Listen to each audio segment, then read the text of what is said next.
And as the governor, he still had to carry out this execution. Oh, somebody say, oh Lord. Oh, Lord. Why would they kill an innocent man? My God. And then they said unto Pilate, hearest thou not how many things they witness against thee? And he answered him to never a word. Jesus still didn't speak a single word. Now in verse 15, now at the feast the governor was wont to release and the prisoner when they would, and Barabbas. And let's go down to verse 19. When he was set down on the judgment seat, his wife sent unto him, saying, hast thou not do any just man? And I have suffered many things this day in a dream because of him. Verse 20. But the chief priests and elders persuaded the multitude that they should ask Barabbas and destroy Jesus. The governor answered and said unto them, whether of the twain will you that I release unto you? The people said Barabbas. They wanted the governor to release Barabbas instead of Jesus. Verse 22, Pilate saith unto them, what shall I do then with Jesus, which is called Christ? They all say unto him, let him be crucified. This is an angry lynch mob. Amen. And we would call it back in the days down south. It was an angry lynch mob that wanted to crucify Jesus and kill him. They had no reason except that he was called the Christ. He was called Jesus the Christ, and for this reason, they wanted to kill him. My God, my God. And then Pilate saw that he could prevail nothing, but that water was washed. He washed his hands. Pontius Pilate then took water and washed his hands. Amen. Amen. But that rather a tumult was made, he took water and washed his hands before the multitude, saying, I am innocent of the blood of this just person. See ye to it. So Pilate told them, you can do whatever you want, but I've washed my hands to this thing. Right. I find no fault with him. So you the people, amen, you the people will suffer whatever, amen, their reason for suffering shall be. Amen, for killing an innocent man. And then released Barabbas unto them, and when he had scourged Jesus, he delivered him to be crucified. Then the soldiers of the governor took Jesus into the common hall and gathered unto him the whole band of soldiers. And they stripped him and put on him a scarlet robe.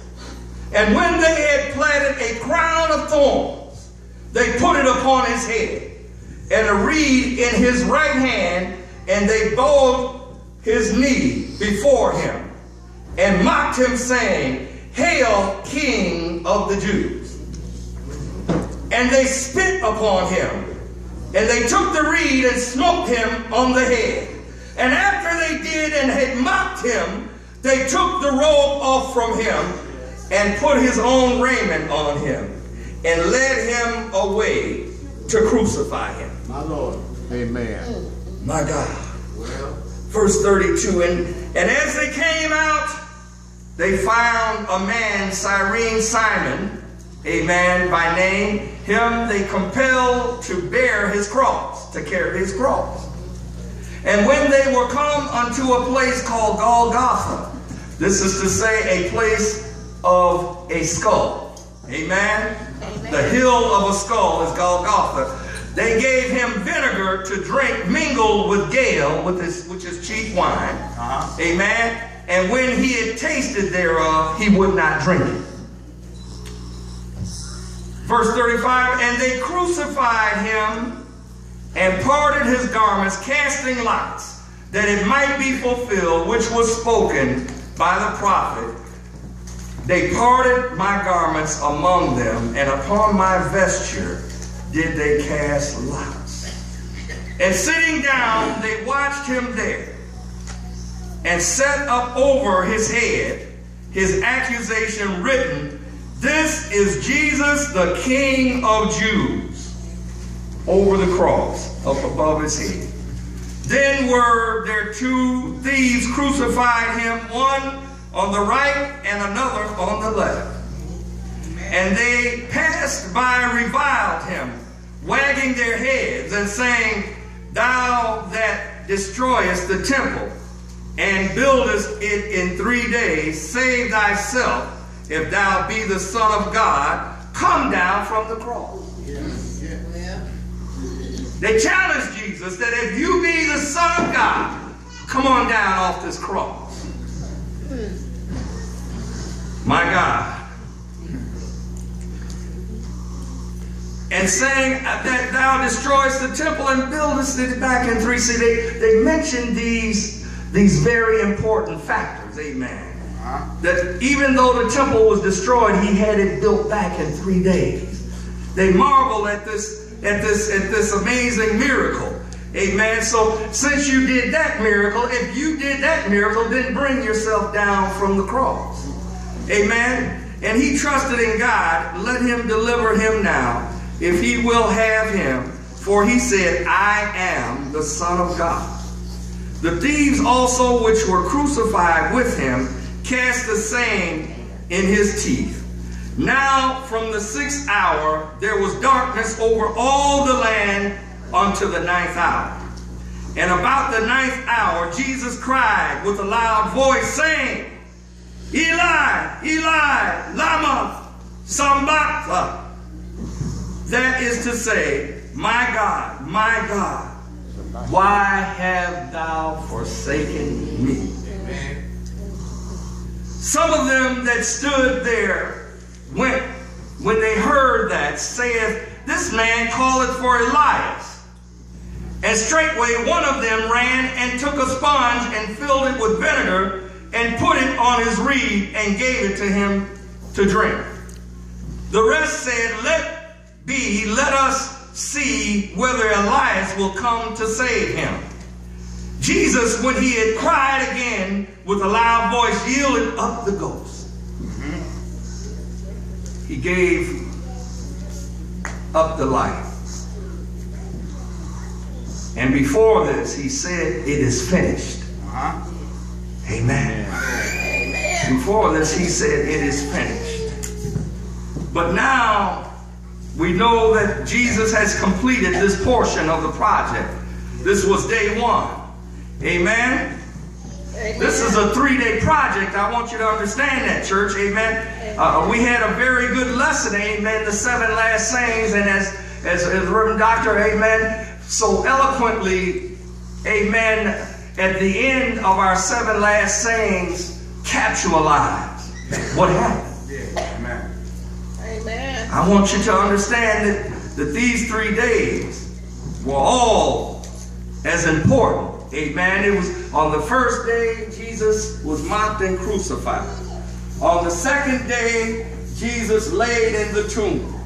Amen. Amen. The tomb that was sealed. Amen.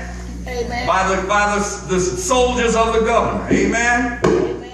And on the third day, when he arose, yes, with all power in his hand. Yes. Amen. Amen. Amen.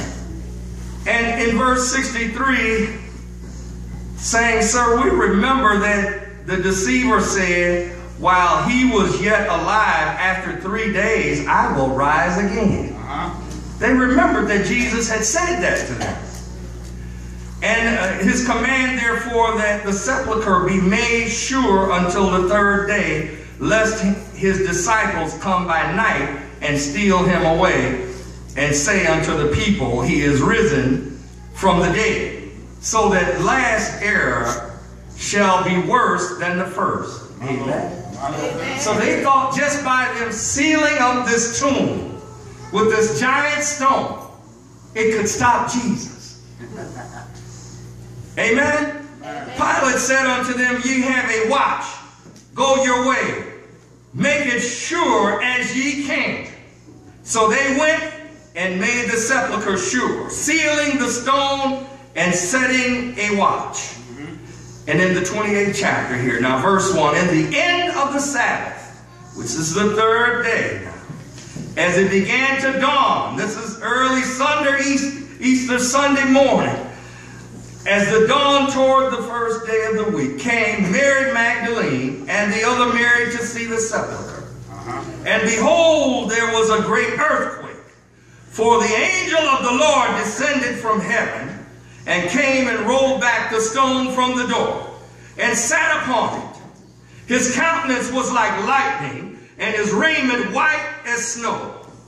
And for fear of him, the keepers did shake, and became as dead men. My Lord. Out of fear, I think I would have laid down and played dead too. Amen. If I would have witnessed this great miracle, I would have laid down and I probably would have been scared to death. Amen. Amen. And for fear of him, the keepers did shake and became as dead men. And the angel answered and said unto the women, fear not, for I know that ye seek Jesus, which was crucified. Yes. He is not here, for he is risen, as he said. Come see the place where the Lord lay. And go quickly and tell his disciples that he is risen from the dead. And behold, he goeth before you into Galilee. There shall ye seek him. I have told you. All right. Somebody say amen, because now Jesus has already